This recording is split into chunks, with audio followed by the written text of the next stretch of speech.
5조 원, 사하라 사막 외곽의 건설들, 지상 최대의 태양광 발전 프로젝트. 프랑스는 5조 원의 자본력과 오만한 로비력을 앞세워 자신들의 승리를 완벽하게 확신하고 있었습니다. 한국 컨소시엄은 거대한 고래들 사이에 낀 작고 초라한 도전자에 불과했습니다. 하지만 최종 우선 협상 대상자로 선포된 나라는 돈다발을 흔들던 강대국들이 아니었습니다. 만장일치로 선포된 이름, 대한민국. 그 기적같은 전말을 지금 공개합니다. 지금 모로코 라바트 국제공항에서 벌어지고 있는 믿기 힘든 차별 대우에 유럽연합이 발칵 뒤집혔습니다. 사건의 중심에 선 프랑스의 대표적인 국영에너지 기업인 EDF의 수석 부사장 필리프는 공항 심사대에서 무려 30분 동안 가방을 몽땅 풀고 양말과 속옷 속까지 샅샅이 털리는 전례 없는 굴욕을 당했습니다. 얼굴이 불그락푸르락 달아오른 필리프가 내가 누군지 아느냐?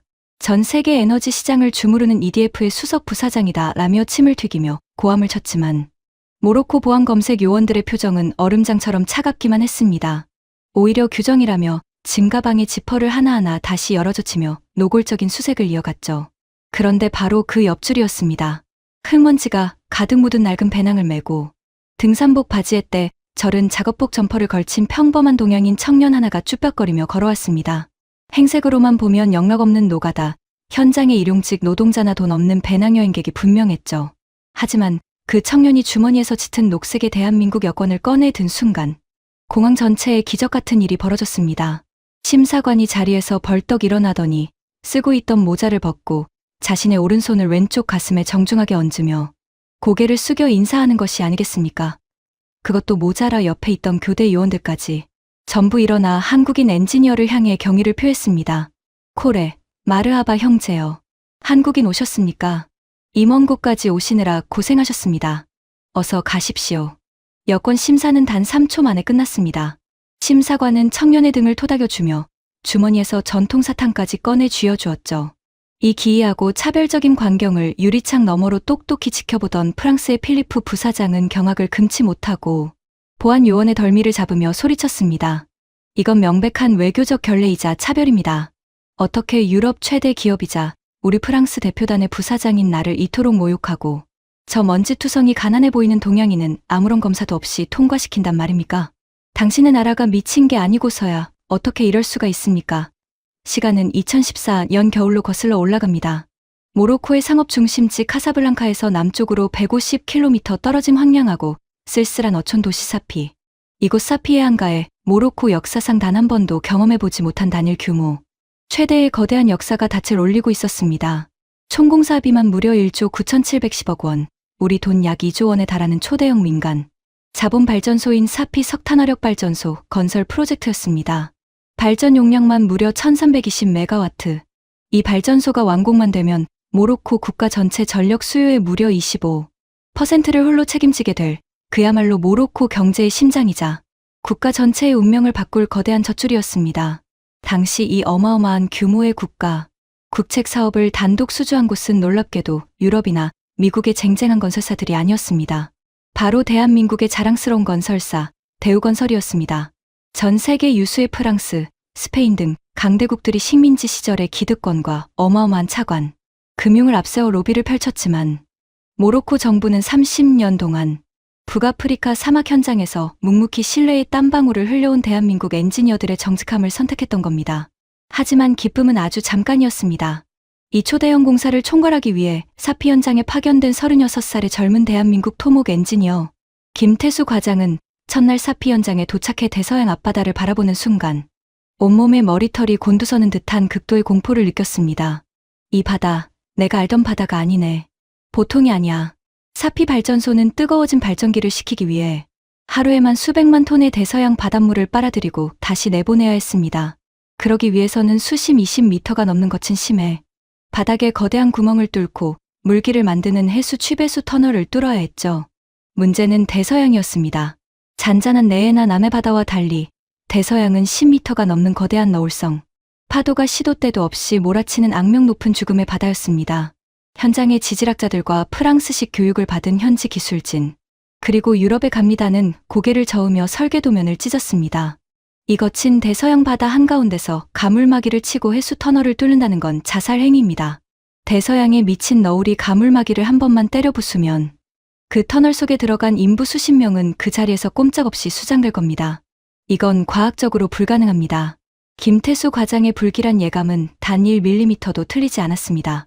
공사가 약 30% 정도 진행되며 터널 입구를 겨우 구겨가던 어느 날 새벽 모로코 전체를 집어삼킬 듯한 거대한 대서양의 폭풍우가 검붉은 바다 너머에서 무섭게 밀려오기 시작했습니다. 그러자 모로코 심사관이 필리프의 오만한 얼굴을 똑바로 우려보며 뼈있는 한마디를 묵직하게 던졌습니다. 당신들은 5조 원짜리 자본과 계산기를 들고 우리 땅의 에너지를 빼앗아 갈 장사꾼으로 왔지만 저 한국인들은 우리 모로코의 목숨을 구하고 빛을 선물해 준 진짜 가족이기 때문이요. 미국 시민권자도 지배국이었던 프랑스의 총리도 받지 못한 전 세계 유일의 초특급 프리패스 대우. 과연 아프리카 북서단의 모로코 땅에서 무슨 일이 벌어졌기에 이들은 이토록 대한민국이라는 이름에 열광하는 걸까요?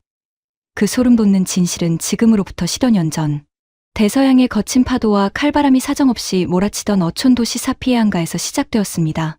2015년 11월의 어느 차가운 새벽 4시 23분 현장 사무실의 라디오에서 찢어지는 듯한 재난 속보와 경보음이 흘러나왔습니다. 대서양 북서쪽에서 발달한 강력한 저기압이 사피해 안을 정면으로 직격하면서 해발 20m가 넘는 해일급 파도가 건설 현장을 집어삼키고 있다는 다급한 목소리였습니다. 사피 발전소 현장은 순식간에 비명과 흙먼지가 뒤섞인 지옥으로 변했습니다. 취배수 터널 입구를 단단히 막아두었던 임시 철제 가물막이가 거대한 대서양 파도를 정면으로 얻어맞으며 쇠가 찢어지는 듯한 기괴한 소음을 내기 시작했습니다. 두꺼운 철판이 종이장처럼 휘어지고 단단히 고정해둔 용접 부위가 투두둑 뜯겨나가면서 대서양의 차가운 바닷물이 터널 안으로 사정없이 폭포수처럼 쏟아져 들어왔습니다. 더 끔찍한 것은 그 터널 안에는 야간 작업을 위해 심해 깊숙이 들어가 있던 모로코 현지 노동자 10여 명이 고스란히 갇혀 있었다는 사실입니다. 상황을 전해 듣고 현장으로 달려온 프랑스 감리단장과 유럽의 기술진은 파도를 보더니 얼굴이 하얗게 질려 비명을 질렀습니다. 가물막이의 추가 붕괴 확률은 95% 이상입니다. 지금 들어가면 100% 수장됩니다. 전대원 즉시 장비 버리고 대피하십시오. 현장에 모여든 모로코 인부들의 가족들과 동네 주민들이 가물막이 입구의 진흙바닥에 무릎을 꿇고 통곡하며 애원했습니다. 제발 우리 남편을, 우리 아이들을 살려주십시오. 아직 저 안에서 살아있다고 살려달라고 무전이 오고 있습니다. 제발 꺼내주십시오. 하지만 프랑스 감리단장은 차갑게 고개를 저으며 울부짖는 현지 주민들의 손을 매정하게 뿌리치고 대원들에게 철수 명령을 내렸습니다. 이건 회사 매뉴얼입니다. 이 폭풍우와 파도 속에서 구조 작업을 펼치는 건 자살행위이자 미친 짓입니다. 비싼 장비와 차량만 챙겨서 지금 즉시 기지국으로 대피하세요. 그들은 자신들의 비싼 계측 장비와 지프차를 챙겨 빗속으로 흔적도 없이 사라졌습니다. 돈을 벌기 위해 모로코에 들어왔던 선진국이라는 이름의 유럽 기술자들은 자신들이 고용한 모로코 사람들의 생명을 철저하게 내팽개치고 어둠 속으로 도망쳐버린 것입니다. 모두가 살기 위해 도망치고 버림받은 그 참혹한 지옥의 현장에 거친 엔진 소리를 내며 거대한 노란색 크레인 한 대가 폭풍우를 뚫고 굉음을 내며 나타났습니다. 미끄러지는 크레인의 운전석 문이 열리고 온몸의 진흙과 바닷물을 뒤집어 쓴 대한민국 엔지니어 김태수 과장이 뛰어내었습니다. 피난 가던 동료들이 김태수 과장의 바지깃을 붙잡고 소리쳤습니다. 태수야, 너 제정신이야? 파도가 15m가 넘어 들어가면 3초 만에 쓸려가서 뼈도 못 추려. 죽고 싶어서 환장했어. 제발 정신 차려. 하지만 김태수 과장은 그 억센 손들을 거칠게 뿌리쳤습니다. 그의 핏발선 눈동자에는 오직 13년 전의 참혹하고도 차가운 기억이 소용돌이치고 있었기 때문입니다.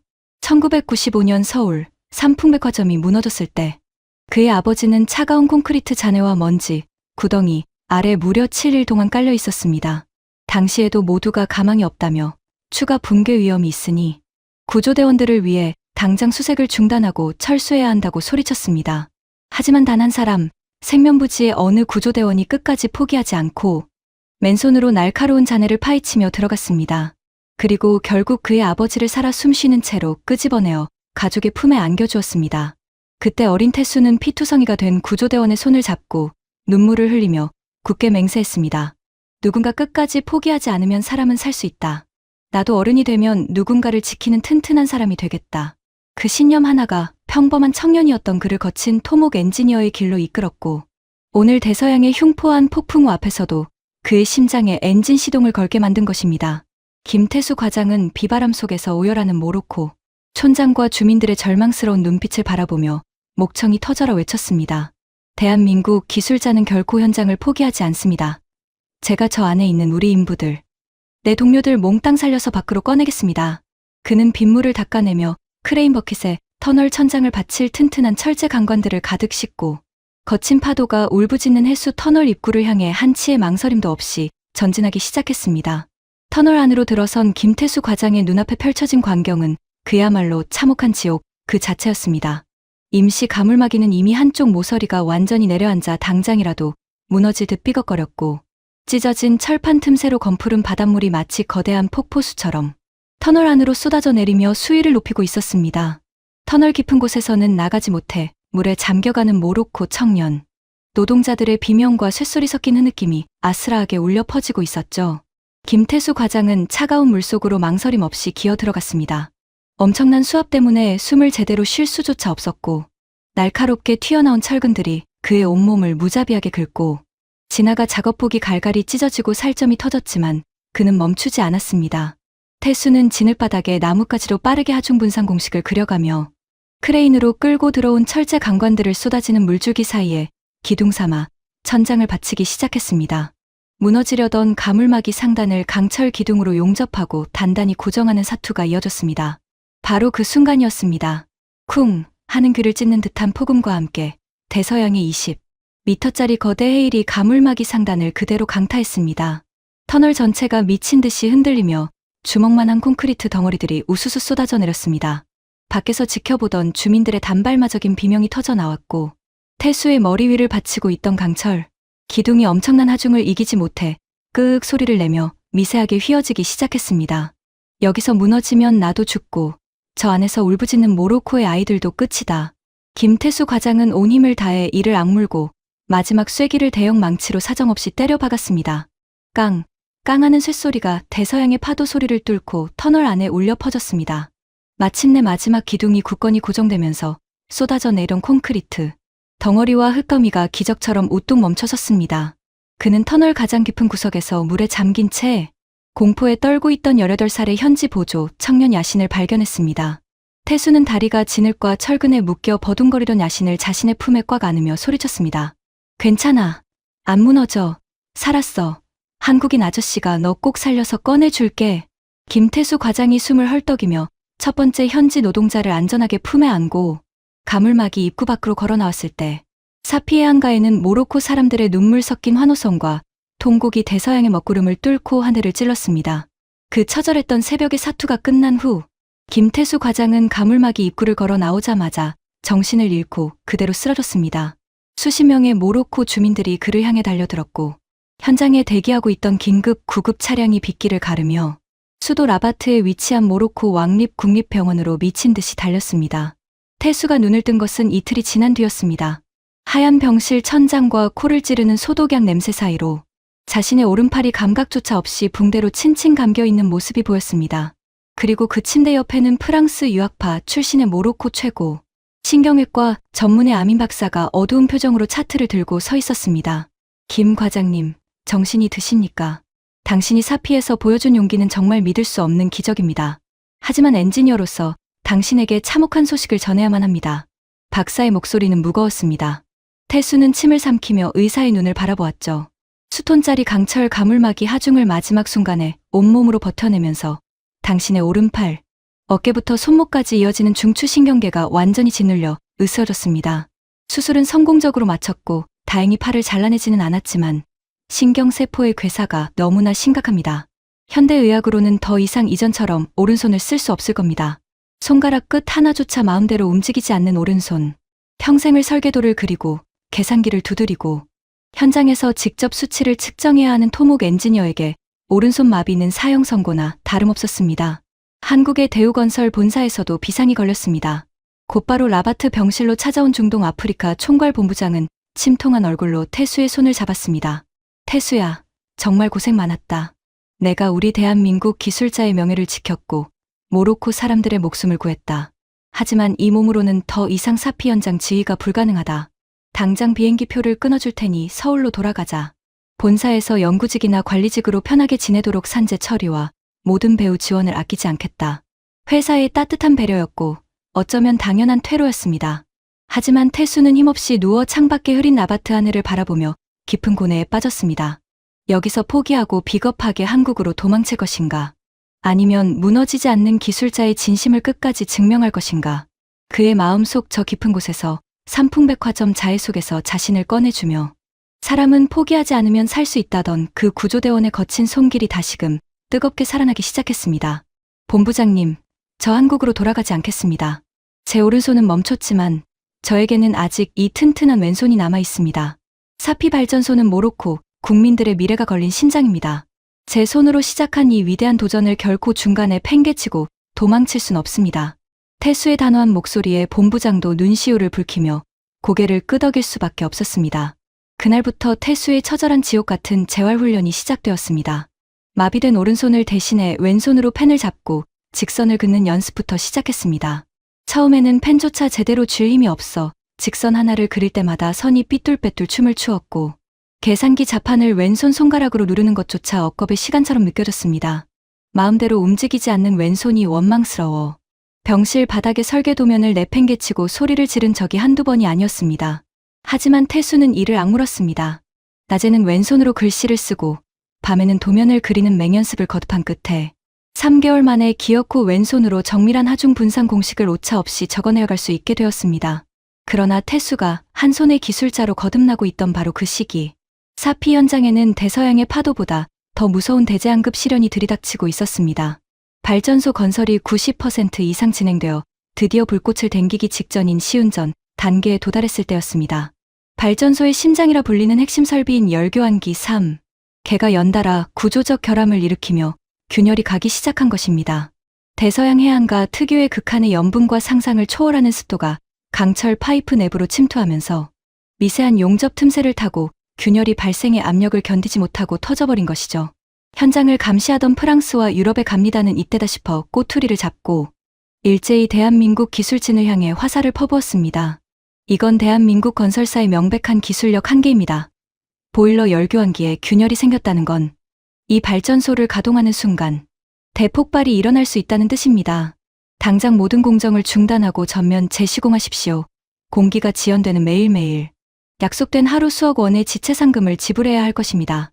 유럽 언론들도 신이 나서 한국건설사, 모로코 최대 국책 사업에서 기술력 바닥 드러내다라며 대서특필하기 시작했습니다. 쌓아올린 신뢰가 단 한순간에 모래성처럼 무너져 내릴 위기였습니다. 매일 수억 원씩 쌓여가는 지체상금과 전 세계의 차가운 야유 속에서 대우건설, 사피 현장 사무실 분위기는 초상집처럼 무겁게 가라앉았습니다. 도급 잔액이 깎여나가고 회사 브랜드 이미지가 실시간으로 추락하고 있었죠. 바로 그 벼랑 끝의 순간 한쪽 작업복 소매를 주머니에 찔러 넣은 채 왼손에 붉은색 결함, 체크 도면을 꽉 쥔 김태수 과장이 현장 사무실의 문을 박차고 들어섰습니다. 다들 왜 기가 죽어 있습니까? 대한민국 엔지니어가 고작 이 정도 시련에 무릎을 꿇을 것 같습니까? 원인이 나왔으면 해결하면 됩니다. 오른팔을 잃은 영웅의 귀환에 현장 직원들과 모로코 인부들이 자리에서 벌떡 일어났습니다. 태수는 왼손으로 칠판에 빠르게 열교환기 내부 도면을 그려가며 소리쳤습니다. 대서양의 염분을 견디지 못한 건 우리의 용접 기술이 아니라 기존 유럽 감리단이 요구했던 강제 자체의 한계였습니다. 유럽 기준의 규격을 버리고 우리나라 포스코가 생산하는 세계 최고 수준의 내식성, 특수 강제인 티타늄 합금관을 즉시 한국에서 공수해 오겠습니다. 배가 안 되면 전세기라도 띄워서 가져오면 됩니다. 하지만 유럽 감리단장은 냉소적인 반응을 보였습니다. 티타늄 합금관을 새로 들여와서 이 거대한 발전소 내부에 다시 배치하고 용접하는 데만 최소 9개월이 걸립니다. 당신들은 이미 기한을 맞추지 못해 파산하게 될 겁니다. 그러자 김태수 과장 옆에 서 있던 과거 태수가 해수 터널에서 목숨을 구해주었던 현지 보조 청년 야신이 앞으로 걸어 나왔습니다. 이제는 늠름한 주니어 용접공이 된 야신이 주먹을 불끈 쥐며 외쳤습니다. 아닙니다. 우리는 잘 수 있습니다. 김태수 과장님이 우리를 지켜주었듯이 이제는 우리가 김 과장님과 한국인 기술자들을 지킬 차례입니다. 우리 사피현지 노동자 300명 전원이 교대 시간 없이 24시간 릴레이 용접 작업을 자청하겠습니다. 그 뜨거운 외침에 모로코 현지 인부들이 일제히 함성을 지르며 손을 들어 올렸습니다. 그날부터 사피 발전소 보일러 동 내부에는 기적 같은 광경이 펼쳐졌습니다. 낮에는 한국인 기술자들이 정밀한 설계를 진두지휘하고 밤에는 모로코 청년들이 횃불처럼 붉은 용접 불꽃을 튀기며 티타늄 방관을 하나하나 이어붙였습니다. 김태수 과장은 왼손으로 손전등을 비추며 영하로 떨어지는 밤바람 속에서도 현장을 단 1초도 떠나지 않고 밤을 새웠습니다. 보통의 건설사라면 최소 9개월이 걸릴 것이라던 초정밀 고압 열교환기 전면 재배치 작업은 한국과 모로코 기술진의 24시간, 불꽃 같은 사투 끝에 믿기 힘든 단 3개월 만에 완벽하게 끝이 났습니다. 드디어 대망의 최종 시운전 날이 밝았습니다. 발전소 중앙 제어실 안에는 모로코 전력청 고위 관계자들과 프랑스 감리단, 그리고 대우건설 임직원들이 마른 침을 삼키며 대형 모니터를 바라보고 있었습니다. 김태수 과장의 왼손 손가락이 붉은색 메인 가동 버튼을 묵직하게 눌렀습니다. 윙 하는 거대한 발전기 회전음이 제어실 바닥을 미세하게 울리기 시작했습니다. 보일러 내부에서 마침내 석탄이 연소하며 연 500도가 넘는 초초임계압의 증기가 뿜어져 나왔고, 새로 교체된 티타늄 열교환기는 대서양의 차가운 바닷물 속에서도 단 1 마이크로미터의 균열도 없이 완벽하게 압력을 견뎌내었습니다. 모니터의 실시간 전력 생산 수치가 무섭게 치솟기 시작했습니다. 100메가와트, 500메가와트, 1000메가와트, 그리고 마침내 꿈의 수치인 1320메가와트에 도달하는 순간 제어실의 녹색 신호등이 일제히 켜졌습니다. 성공이다. 완벽한 정상 가동입니다. 제어실 안은 눈물과 환호성으로 순식간에 뒤덮였습니다. 불가능하다고 비웃던 프랑스 감리단장은 멍한 표정으로 기계판을 바라보다가 천천히 김태수 과장에게 다가와 머리를 숙이며 악수를 청했습니다. 아니, 악수가 아니라 태수의 왼손을 두 손으로 경건하게 감싸 쥐었습니다. 미스터 김, 제가 졌습니다. 유럽의 그 어떤 기술자도 이 거친 대서양 앞바다에서 이런 단기간에 완벽한 발전소를 지어 올린 적이 없습니다. 당신들의 기술력과 그 믿기 힘든 끈기에 깊은 경의를 표합니다. 사피 석탄화력 발전소의 완공은 모로코 국가 전체의 운명을 바꾸어 놓았습니다. 이 발전소에서 뿜어져 나오는 1320메가와트의 엄청난 전력은 전력 부족으로 매일 밤 정전을 겪어야 했던 모로코 국가 전력 수요의 무려 25%를 완벽하게 해결해 주었습니다. 어둡던 모로코의 밤거리에 일제히 환한 빛이 들어왔고 공장들이 멈추지 않고 돌아가기 시작했습니다. 모로코의 경제 성장판의 거대한 심장이 이식된 역사적인 순간이었습니다. 모든 공사가 공식적으로 마무리되고 마침내 상업 운전이 시작되던 날 밤, 사피의 안과 언덕 위에는 거대한 발전소의 불빛들이 대서양의 밤바다를 아름답게 수놓고 있었습니다. 김태수 과장은 홀로 언덕에 서서 힘없이 늘어진 자신의 오른팔을 왼손으로 감싸쥐며 뜨거운 눈물을 흘렸습니다. 지난 수년간의 외로움과 고통, 그리고 오른손을 잃었을 때 밀려왔던 그 처절한 좌절감이 대서양의 짠 바람 속에 눈물로 씻겨 내려가는 듯했습니다. 그때 태수의 주머니 속 휴대전화가 진동했습니다. 화면에는 한국에 있는 아내와 이제 겨우 초등학교에 입학한 딸 민지의 얼굴이 떠올랐습니다. 여보, 민지가 이번에 학교에서 아빠 자랑 편지 쓰기 대회에서 1등 먹었어. 아빠가 아프리카에 큰 불빛을 지어주는 멋진 영웅이라고 매일 자랑하고 다녀. 화면 속 아내의 목소리는 떨리고 있었고 민지는 해맑게 웃으며 직접 쓴 편지를 화면에 보여주었습니다. 아빠, 팔 다쳤다고 슬퍼하지 마. 아빠는 세상에서 제일 튼튼한 다리랑 빛을 만드는 대단한 사람이야. 빨리 보고 싶어. 태수는 화면을 바라보며 참았던 울음을 터뜨렸습니다. 자신이 남의 나라에 전기와 빛을 선물하겠다고 정작 내 소중한 자식의 성장 과정을 곁에서 지켜봐 주지 못했다는 죄책감이 가슴을 후벼 팠지만 민지의 그 편지 한 장이 그동안의 모든 희생을 완벽하게 보상해주는 듯했습니다. 몇 달 뒤 모로코 수도 라바트의 국왕궁전에서는 특별한 행사가 열렸습니다. 모로코 국왕 모하메드 6세가 직접 김태수 과장의 가슴에 모로코 역사상 최고 권위의 알라위 왕가 기사 훈장을 수여한 것입니다. 수조 원의 거대한 자본과 계산기를 두드리는 강대국들 사이에서 오직 자신의 한 몸을 바쳐 모로코 사람들의 생명을 구하고 빛을 선물해 준 한 대한민국 엔지니어의 고집스러운 진심이 일구어낸 위대한 승리였습니다. 이 이야기는 모로코 전역을 넘어 북아프리카 전체로 전설처럼 퍼져나갔습니다.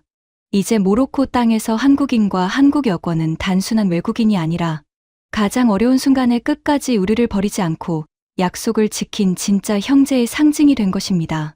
하지만 김태수 과장이 한국으로 돌아갈 준비를 하던 그때 모로코 정부 내부와 세계 에너지 시장에는 또다시 심상치 않은 거대한 폭풍이 몰아치기 시작했습니다.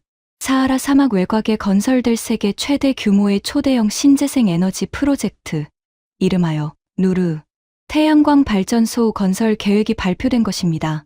그리고 10여 년 전 사피에서 한국인에게 굴욕을 맛보았던 프랑스의 EDF가 이번에는 수조 원의 돈다발과 강력한 차관, 금융을 앞세워 칼을 갈며 다시 등장하게 되는데, 시간은 다시 흘러 2026년 현재 전 세계는 미증유의 에너지 대란 속에 빠져들었습니다.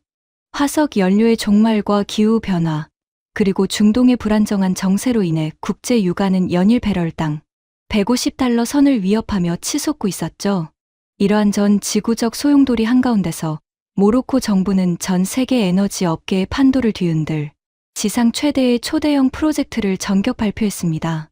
사하라 사막 외곽의 와르자자트 지역에 무려 200만 가구의 전력을 동시에 책임질 세계 최대 규모의 집광형 태양광 발전소인 누르 태양광 발전 프로젝트 3단계 확장 사업을 시작한다는 공고였습니다.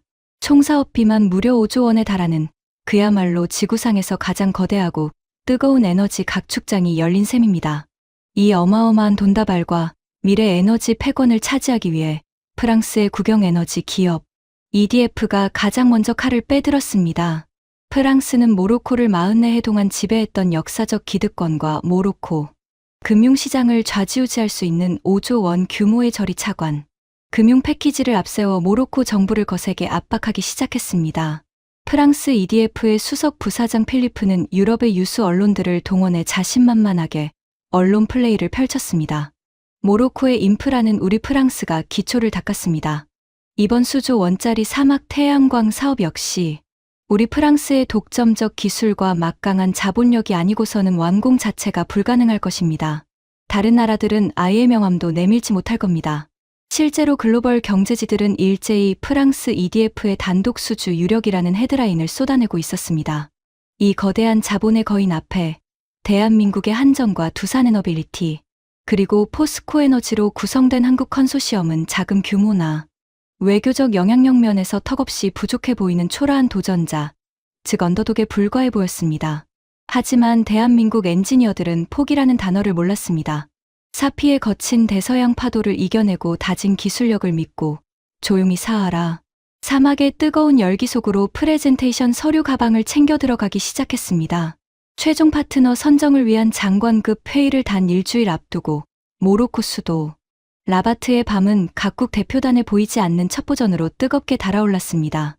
프랑스 EDF의 필리프 부사장은 라바트 시내의 최고급 국빈용 호텔 펜트하우스를 통째로 빌려 모로코 정부의 재무부와 산업부, 고위 관료들을 매일 밤 초대해 화려한 로비전을 펼치고 있었습니다.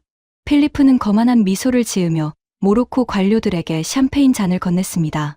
여러분, 냉정하게 현실을 보십시오. 한국인들은 구식 석탄화력 발전 터널이나 뚫던 거친 노동자 집단에 불과합니다. 사막 한가운데서 실시간으로 태양을 추적하고 통제해야 하는 초첨단 태양광, 제어 기술과 예측 정비, 디지털 트윈 기술을 과연 저 가난한 아시아의 신흥국 기술자들이 감당할 수 있겠습니까? 기술의 격차는 돈으로 메울 수 없는 법입니다. 그는 심지어 과거 사피 현장에서 오른손을 다쳐 장애를 입었던 대한민국 엔지니어 김태수 과장의 사례를 비열하게 걸고 넘어졌습니다. 사피 발전소 공사 때도 보십시오. 한국인 책임자 한 명이 몸 관리를 못해서 한쪽 팔을 잃는 끔찍한 사고가 나지 않았습니까? 현장 안전 관리조차 제대로 못해서 장애인이 속출하는 그런 불안정한 건설사에게 어떻게 국가의 100년 대계인 5조 원짜리 친환경 태양광 발전 프로젝트를 통째로 맡길 수 있단 말입니까? 이건 모로코 국가 안보를 위협하는 일입니다. 프랑스의 치밀하고 비열한 음해 공작의 모로코 정부 내부의 장관들 사이에서도 서서히 여론이 흔들리기 시작했습니다. 그래도 돈과 기술은 유럽이 낫지 않겠느냐. 한국은 너무 위험 요소가 크다는 목소리가 힘을 얻어갔고 한국 컨소시엄 대표단의 얼굴에는 짙은 그늘이 드리워졌습니다. 쌓아 올린 신뢰의 성벽이 강대국의 거대한 돈다발, 로비 앞에 맥없이 무너져 내릴 듯한 일촉즉발의 위기 상황이었습니다. 드디어 다가온 최종 장관급 심사회의 날 아침. 라바트 정부 청사 대회의실에는 팽팽한 긴장감이 감돌다 못해 숨이 막힐 지경이었습니다.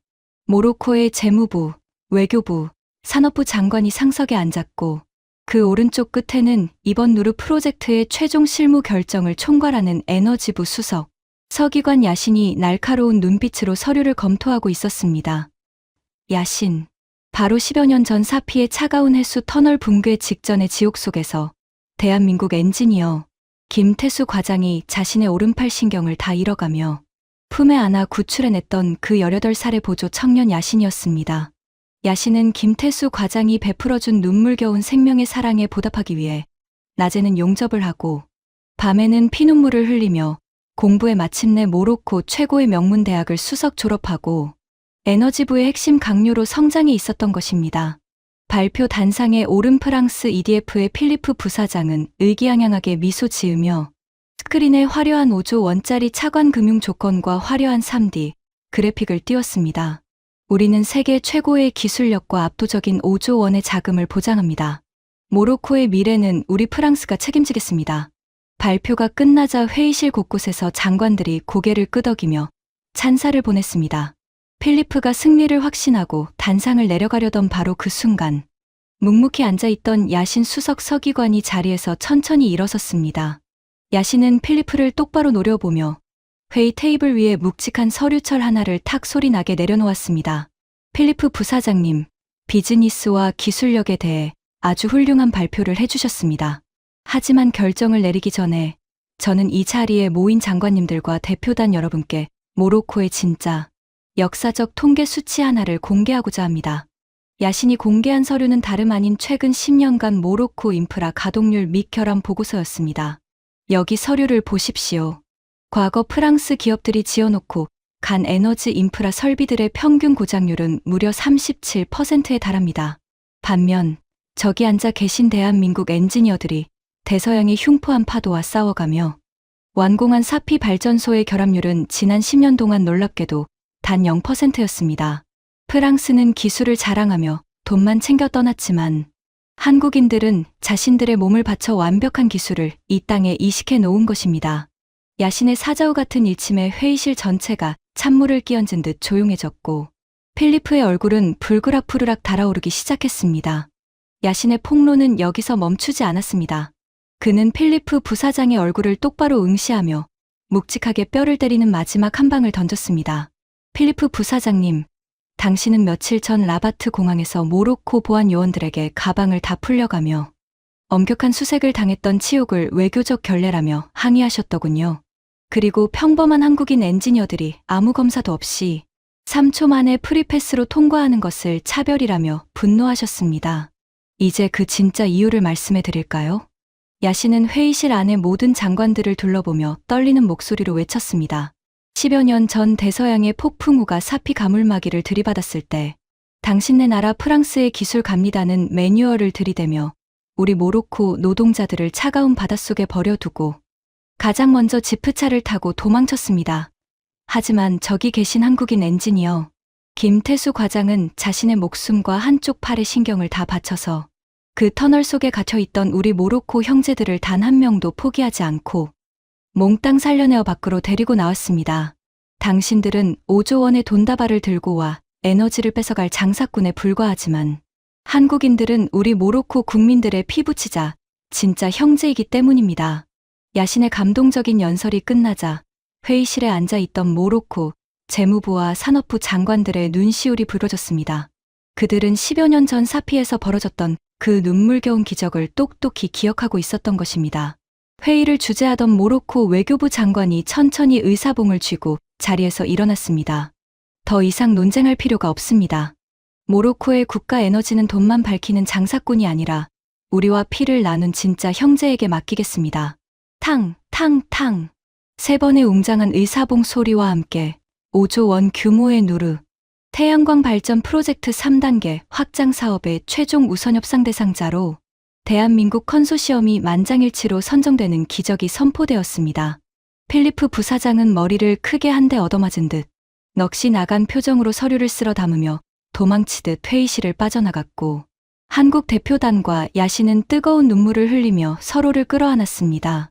모든 일정이 마무리되고 사하라 사막의 붉은 노을이 아름답게 내려앉은 어느 저녁, 사막 위에 굳건히 세워진 누르 태양광 기지, 언덕 위에서 대한민국 엔지니어 김태수 과장과 모로코의 핵심 관료로 성장한 야신이 나란히 섰습니다.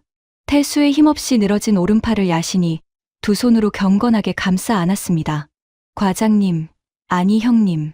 형님이 10여 년 전 흘리셨던 그 피와 눈물이 마침내 오늘 사하라 사막 위에 대한민국이라는 거대한 신뢰의 태양을 띄워 올렸습니다. 정말 고맙습니다. 태수는 붉게 물들어가는 사하라 사막의 지평선을 바라보며 자신의 마비된 오른손을 왼손으로 쓸어내렸습니다. 비록 한쪽 팔을 잃었지만 그 고통의 대가로 한 나라의 수천만 국민들에게 영원히 꺼지지 않을 빛과 전기를 선물할 수 있었다는 사실에 가슴 깊은 곳에서 뜨거운 울컥임이 밀려왔습니다. 수조 원의 거대한 자본과 계산기를 두드리는 강대국들의 오만함 사이에서 오직 자신의 몸을 던져 사람을 구하고 약속을 지켜낸 한국 엔지니어들의 정직한 진심이 일구어낸 완벽한 승리였습니다. 이제 모로코 땅에서 대한민국이라는 이름과 녹색의 한국 여권은 단순한 외국인의 증표가 아닙니다. 가장 어렵고 고통스러울 때 끝까지 우리를 버리지 않고 땀을 흘려준 진짜 형제의 상징이 된 것입니다.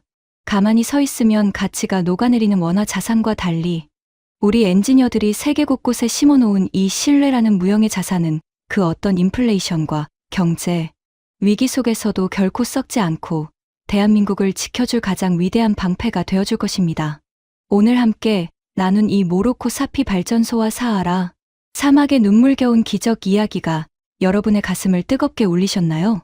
그렇다면 지금 이 영상을 주위의 소중한 친구나 가족분들에게 널리 공유해 주셔서 우리가 가진 진짜 대한민국의 힘이 무엇인지 널리 알려주세요. 그리고 타국의 거친 오지에서 지금 이 순간에도 피땀을 흘리며 국격을 높이고 있는 자랑스러운 우리 대한민국 기술자들을 위해 아래 댓글창에 대한민국 네 글자만 자랑스럽게 남겨주시면 좋겠습니다. 여러분의 따뜻한 댓글과 공유가 우리 대한민국을 지키는 가장 큰 힘이 됩니다. 구독과 좋아요도 잊지 마세요. 오늘도 긴 시간 끝까지 함께 해주셔서 진심으로 고맙습니다. 다음에도 여러분의 가슴을 뜨겁게 하고 자산을 든든히 지켜줄 가장 정직하고 유익한 이야기로 다시 찾아오겠습니다. 늘 건강하시고 행복하십시오. 감사합니다. 안녕하세요. 해외 감동 대한민국입니다. 오늘도 소중한 걸음 해주셔서 머리 숙여 감사드립니다. 이 영상은 실제 대한민국 대우건설이 모로코 사피 해안가에서 온갖 악조건을 뚫고 웅장하게 지어 올린 실제 발전소 건설 실화를 바탕으로 시청자분들의 깊은 몰입과 감동을 위해 일부 인물 관계와 세부 서사를 극적으로 재구성한 팩션 드라마입니다. 비록 극적인 재미를 위한 일부 허구의 설정은 더해졌지만 거친 대서양의 폭풍우 속에서 피땀 흘려 세계적인 기적을 만든 우리 자랑스러운 대한민국 엔지니어들의 정직함과 세계 최고의 기술력만큼은 100% 눈부신 진실입니다. 우리가 가진 진짜 대한민국의 힘을 주위의 소중한 분들에게도 널리 공유해 주시고 타국 오지 땅에서 지금 이 순간에도 땀 흘리고 있을 우리 영웅들을 위해 따뜻한 응원의 한마디와 함께 댓글창에 대한민국 네 글자만 자랑스럽게 남겨주세요. 고맙습니다.